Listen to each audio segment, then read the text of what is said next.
In terms of Mr. Macron specifically, how tough is it going to be for him going forward in your mind? Because he has been, in a sense, the great reformer for that country. He's managed to push through so many things, at least through his first term.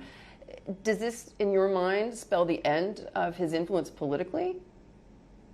I mean, I think people have said that before. He pushed a few reforms early on, and people thought this is not going to work, and they did work. His strategy was always one of gradualism. Again, he understood there was going to be opposition to some of these reforms. He was very persistent, but he also had a strategy of going in small steps. I think what happens now is that there's no small step that is possible. It's not that you can say, let me add a month, let me add another month later. I mean, you have to add a couple of years. Otherwise, it's not a meaningful reform.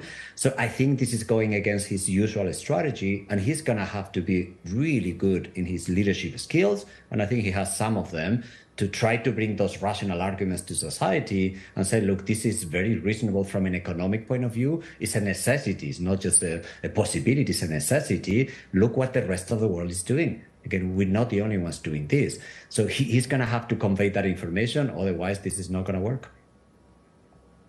And France still has further to go. Countries like Greece, not that that economy is anything to write home about, but Greece, Denmark, Ireland, even Australia still have higher retirement ages than what France has been able to push forward here. So we've spoken about the political impact, but give me an overview of the economic impact. Why is now the right time after all of this COVID stimulus spending, not to mention the state of finances in France right now, given the war impact as well?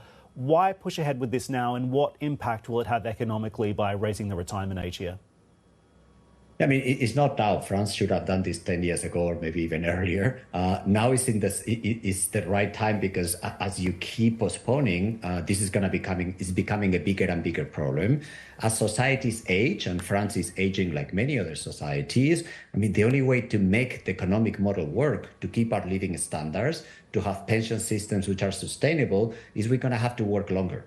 Now, France happens to be an outlier, as you were suggesting with those examples. If you look at retirement age, if you look at sort of contribution to GDP, to the labor force post 65 years old, in France, that number is close to zero. If you go to the US, today in the US, about a quarter, 20 to 25% of the workforce is still working post 65.